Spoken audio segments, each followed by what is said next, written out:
My hair is still tangled. My kitchen? Unpredictable. And my thoughts occasionally take scenic routes. But the idiyappam cooked is awesome. And somehow I did that. Welcome to Copy and Conversation with me, Meera here, and it is the Iddiyappam story today. Tangled, steamed, and somehow sorted. Pour yourself a cup of coffee, kapi, or a chai, or something that you wish to warm up with and is comfortable. Because today's story begins with a plate of idiyappam. Somewhere along the way, it becomes a story about that tangled hair, missing utensils, rising steam, and surviving one's own emotions. Yes, of course, my own beautiful emotions. I've often felt that Idiyappam and I have something in common. We both are tangled. We both are the tangled mess. My hair has never believed in that discipline. No matter how much I comb it, tie it, pin it, bun it, or even have a beautiful negotiation with it. A few minutes later, it decides to reclaim its freedom by just putting the strings out.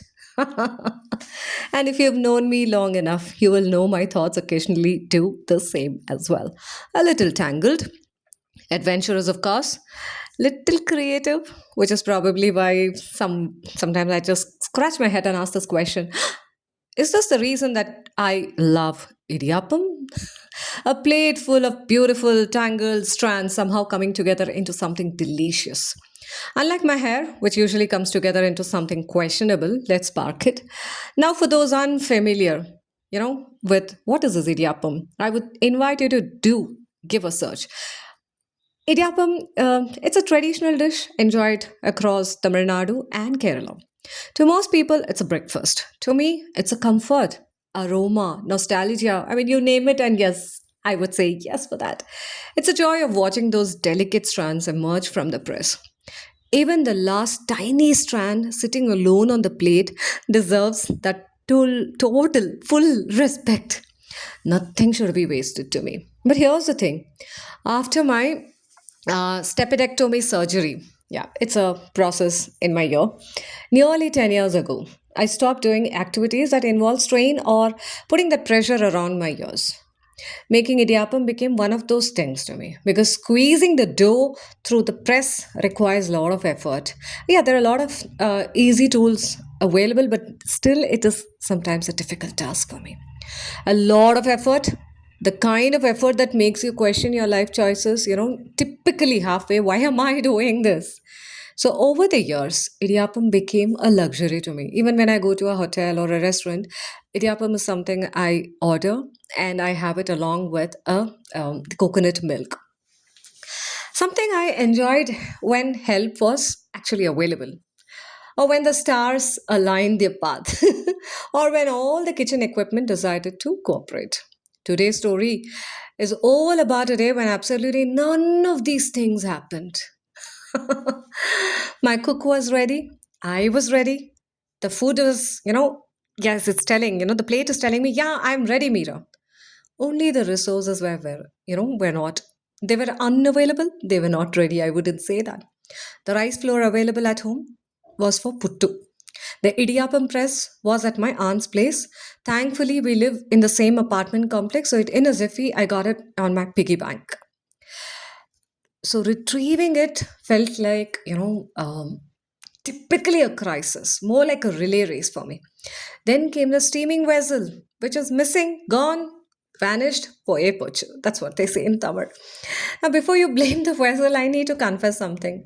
My family says, I have a special talent. Every 3 months, I conduct what I call it as a space optimization. My family calls it something else. They call it, Mira has a hidden, or Mira has hidden it again. If an object remains unused for 3 months, I lovingly relocate it to the loft.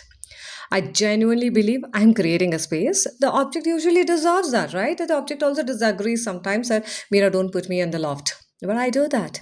The missing vessel had apparently joined several other retired universe utensils into some other universe. I don't know where it is. I keep scratching my head, but I need to. If I need to scratch my head, I need to travel a distance beyond these tangled hair. And I'm like, okay, let me just park the scratching my head scenario aside.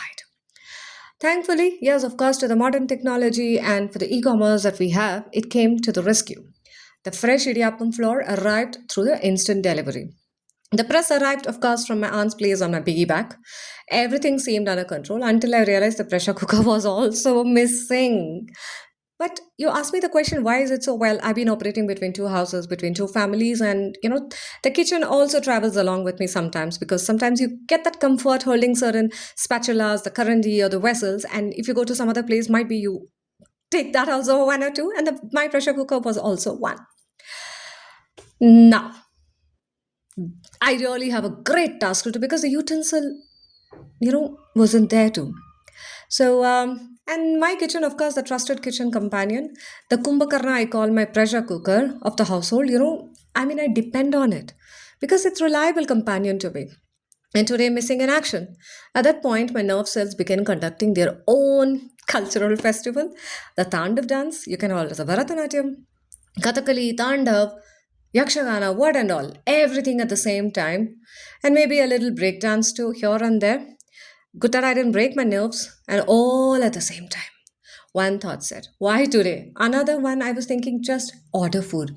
And my third thought that was whispering in my mind was, stay positive. Honestly, sometimes staying positive deserves its own, like I would say, Olympic medal. For a moment, I stood there. It was, of course, frustrating. And that side, I'm hungry, of course, confused. And then I did something, I would call it interesting. Of course, I shook my body, literally. You know how dogs shake themselves after getting wet, or even after that, sleep when they just get the shaking of their body. It is literally stretch, relax.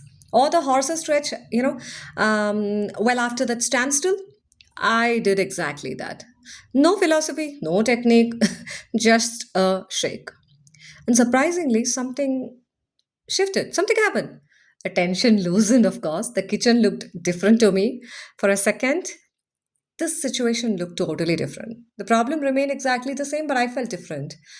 And suddenly, my kitchen transformed into a low budget engineering lab.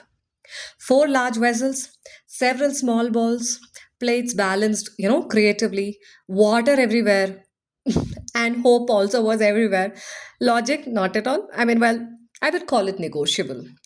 I filled the larger vessels with water, placed smaller bowls inside, balanced the plates above them, and somehow created a makeshift, steaming system or equipment, what do you call it as. It looked, it looked like a suspicious.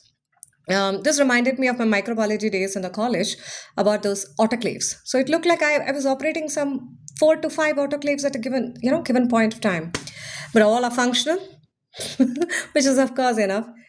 The idiyappam dough was squeezed, the lids were closed, and the steam began to rise. I looked at the setup proudly. I thought, see, the problem is solved. And I felt the universe was smiling at me for exactly 5 minutes.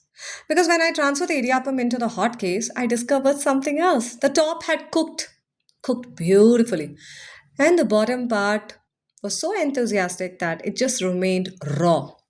It was, half success. Oh, the half rebellion in me. The idiyappam had apparently decided to express itself in such an artistic way. And right then, my cook had to leave to pick her child from the school. And I said, hey, dearie, please get going. So now it's just me, the idiyappam, and another 45 minutes to an hour for steaming. Yes, I need to steam the other side of the idiyappam, right? At the moment, all I wanted was a coffee and maybe a small emotional support. Instead, I just stood there watching the steam rising and falling, again, and yet again. For almost 15 minutes, I would say at least for 10 to 15 minutes, I was just watching this. No phone, nothing. I was just listening to neither music or a podcast. I was just observing at the steam. And then something, I felt struck me. If the steam only rose upward, nothing would cook. The food cooked because the steam returned, right? And you all know this. We read this in our science book, primary days, of course. Because it condensed, because it fell back, the rise looked impressive to me for a second. The fall did the actual work. Huh. And suddenly I found myself, thinking about life. Oh God, yes, we do think about life, but we say, come on, I don't want to talk about it. But yes, we do think about life. We celebrate the rise, the achievements, the milestones, the breakthroughs, the promotions, the applause. But what about the falling? I mean, I don't ask you to celebrate, but do we talk about the delays, the setbacks, the frustrating mornings, the missing pressure cookers, the half cooked idiyappams? The plans don't go according to the schedule. Maybe those moments matter too. Maybe at that particular line is where there's this difference. I call it as rather than reacting, it's about responding. The rise and the fall. It's a space to me I felt it's about responding when we know something like a volcanic eruption is going to happen. But it's about pausing and responding and working a way around. Well, working a way around is a learning, but all the time we cannot be doing that. But having an awareness to work around is what the real learning is all about to me. And another thought made me smile. Maybe life is all, like a idiyappam. Not neat, neither straight, not organized, of course. Tangled, just like my hair. Like my hair on most mornings, no, I would say throughout the day. That's why I bun it because it's easy to maintain. Ask those people who have the wavy and the curly hair. You will know how it, rather than calling it as difficult, you name it. Ask them how do they manage. And let me know. I would love to know. Like my thoughts on most Mondays, like my kitchen on that, that particular day. And yet, the tangled strands still become something beautiful to me. The steam doesn't waste time trying to, straighten them up. The idiyappam just remains the way it is, put into it. It simply works them. Perhaps calmness isn't about, untangling everything. Calmness is just learning how to work gently with the tangles. Because sometimes the beauty isn't despite the mess. Sometimes the beauty is the mess. Oh, yeah, I would say the tangled hair is my beauty, and I would call that mess beauty. By the time the idiyappam was finally cooked, something inside me had also softened. Not because the kitchen became peaceful, it didn't. Because I really had a lot to clear. There were vessels everywhere. Evidence of, poor planning. Let me just talk about that. But nevertheless, workaround was good, right? Fine, let's talk about that. And probably a future story is waiting to happen in the kitchen. That's why I call my conversation usually, kitchen conversations to boardroom stories. But somewhere between the tangled strands and the tangled thoughts, calmness quietly arrived. Not from the silence, not from the perfection, but from staying present, from adapting, from continuing. So today I leave you with this thought. My hair is still tangled. My kitchen is still unpredictable. My thoughts occasionally might take some scenic routes. But the idiyappam got cooked. And somehow, so did I. Thank you for joining me for another episode of Copy and Conversation. Yes, with me, Meera. Until next time, may you find that beautiful wisdom in the ordinary places, and may your pressure cooker always be exactly where you left it. Yes, I would say I wish to sign off. And before I sign off, I'll just leave a tiny note. As I spoke about reacting to respond, that scenario, it's important to know what kind of a narrative that we are building and what story that we want to create. Inviting you to join our upcoming session on 20th June between 10:30 a.m. and 1:30 p.m. Organized by Maya Katha, yours truthfully, yes, and Mangalam Sendil, a professional storyteller, story coach, a TEDx speaker. We are offering the workshop on Beyond Reactions Through Storytelling. Hop in and join. I'll leave in the comments or in the description the link to join us. With that, tada, bye bye, bye bye, with this Iddiyappam story from my end. See you.